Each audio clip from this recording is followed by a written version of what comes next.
चलिए दोस्तों, आज हम देखेंगे क्लास 12th का हिंदी। जो ये होगा सारांश। सारांश आप लोग जानते हैं, ये 5 नंबर में पूछा जाता है। ये एक क्वेश्चन कितने नंबर का होता है? 5 नंबर का होता है दोस्तों। चलिए, ये भी जानना ज़रूरी है और इसका भी आंसर देना ज़रूरी है। तो दोस्तों ये बता दें, ये पार्ट 2 होगा और क्लास 12th के लिए होगा। ये पार्ट 2 होगा। पार्ट 2 का नाम है उसने कहा था, जिसका लेखक है चंद्रधर शर्मा गुलेरी जी। चंद्रधर शर्मा गुलेरी जी क्या है इनका? ये पार्ट का लेखक है। उसने कहा था, उस पार्ट का लेखक चंद्रधर शर्मा गुलेरी जी। ये पार्ट 2 है हिंदी। चलिए दोस्तों, ये सारांश है। सारांश आप कैसे लिखना है तो देखिए दोस्तों, जिस तरह से लिखे हैं उस तरह से आपको विस्तार से लिख देना है, क्योंकि ये 5 नंबर में पूछा जाता है और 5 नंबर का बात अपने आप में बापू है। इसे ज़रूर आप याद कीजिएगा। पहले है जो सारांश लिखने के लिए का है, तो पहले जिस पार्ट के आप सारांश लिख रहे हैं उस पार्ट का नाम लिखेंगे और इसे इन्वर्टर कोमा से उसे घेर देंगे। ठीक है, तो उसने कहा था, तो दोस्तों ये पार्ट का नाम है, तो इसे इन्वर्टर कोमा से घेर दीजिए। अब तब इसका लेखक कौन है उसका नाम लिख दीजिएगा। ठीक है, तो उसने कहा था चंद्रधर शर्मा गुलेरी द्वारा लिखा गया सुप्रसिद्ध कहानियों में से एक है। इस कहानी में गुलेरी जी ने अपने कलम का पूरा छाप छोड़ दिया है। इस कहानी की शुरुआत 2 मुख्य पात्रों, एक 8 वर्षीय लड़की और एक 12 वर्षीय लड़का के बातचीत से शुरू होता है।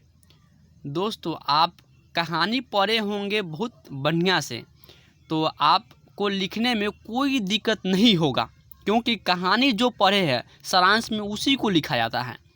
तो उसने कहा था, ये कहानी आप पढ़े होंगे तो चंद्र शर्मा गुलेरी द्वारा लिखा गया है। उसके बाद में लिखना है चंद्र शर्मा गुलेरी द्वारा लिखा गया सुप्रसिद्ध कहानियों में से एक है।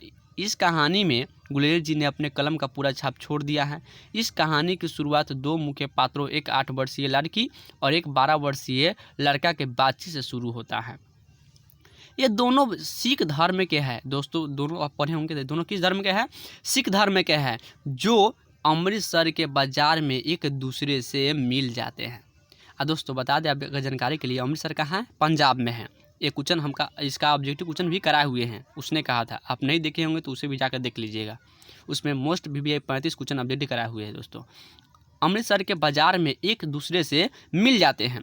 लड़का पूछता है, क्या पूछता था?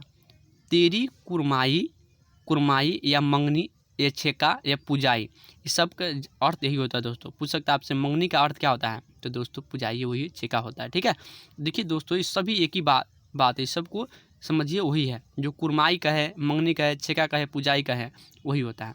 तो लड़का पूछता था तेरी कुरमाई हो गई है, तो लड़की का जवाब आता था धत। यह प्रसंग लगभग 1 महीने तक चलता रहा। खाली लड़की धत धत कहते हुए 1 महीना तक ये प्रसंग चलाया। ठीक है, 1 महीना तक चलता रहा और आखिरकार लड़की घिस कर कह देती है। आखिरकार मैंने लड़की कह ही देती है, हाँ हो गई है। देखते नहीं, यह रेशम से कढ़ा हुआ रेशमी सालू। ये दोस्तों प्रसंग लगभग 1 महीने तक चला था। उसके बाद में क्या हुआ था आप उसे भी देखेंगे। और उसके बाद में है दोस्तों, इस प्रसंग को क्या है दोस्तों, इस प्रसंग को यही छोड़कर कभी विश्व युद्ध के कभी दोस्तों 25 वर्ष बाद, कभी यहाँ पर 25 वर्ष बाद विश्व युद्ध के समय फ्रांस का वर्णन करता है, जिसमें वही 12 वर्षीय लड़का अब लहना सिंह है। दोस्तों वही 12 वर्षीय लड़का जो था ना, उसका नाम हो गया लहना सिंह। पलटन नंबर 77 का जमादार है। 8 आपसे पूछ सकता है कि लहना सिंह कितने नंबर का जमादार था, तो 77 नंबर का ठीक है। 8 वर्षीय लड़की सूबेदार हजारा सिंह की पत्नी है। और वही जो जिससे मिला था लहना सिंह, वो 8 वर्षीय लड़की थी ना, वह सूबेदार हजारा सिंह की क्या थी? पत्नी हो गई थी। विश्व युद्ध में फ्रांस की ओर से लड़ने के लिए पलटन नंबर 77 को बुलाया गया। सूबेदार के कहने पर लहना सिंह उनके घर से होकर गुजरने वाले थे। सूबेदारनी लहना सिंह को पहचान गई और उसे अंदर बुलाया गया। सूबेदारनी ने 25 वर्ष पहले अमृतसर की बातें याद दिलाई। किसको? लहना सिंह को अमृतसर की बात याद दिलाई। कौन? सूबेदारनी, वही लड़की जो 8 वर्षीय थी, मिली थी, दिलाई। और रोते हुए अपने पति सूबेदार हजारा सिंह तथा पुत्र बोधा सिंह की रक्षा का भार लहना सिंह पर सौंप दिया। और दोस्तों ये जानकारी आपको होना अनिवार्य है कि जो सूबेदारनी थी ना, उसका पति भी और उसका पुत्र भी, ये दोनों पलटन नंबर 77 के जमींदार के पद पर थे। ठीक है। और तो उसमें लड़ाई, विश्व युद्ध में गया था लड़ाई में, तो लहना सिंह को सूबेदारनी ने इस सब की जिम्मेदारी, देख रेख के जिम्मेदारी लहना सिंह पर सौंप दिया। कौन सौंप दिया? सूबेदारनी ने सौंप दिया। आगे देखिए दोस्तों, लहना सिंह ने वचन पूरा करने की कसम खाई और सूबेदारनी की बात को लहना सिंह ने बहुत माना और उसने कसम खाई। युद्ध का समय आया, लहना सिंह अपने वचन पूरा करने के लिए जर्मन सेनाओं से लड़ता रहा। उसे 2-2 गोलियां लगी। किसे? लहना सिंह को 2-2 गोलियां लगी। फिर उन्होंने सूबेदारनी के लिए संदेश भेजा। क्या भेजा? कि उसने जो कहा था उसे मैंने पूरा कर दिया।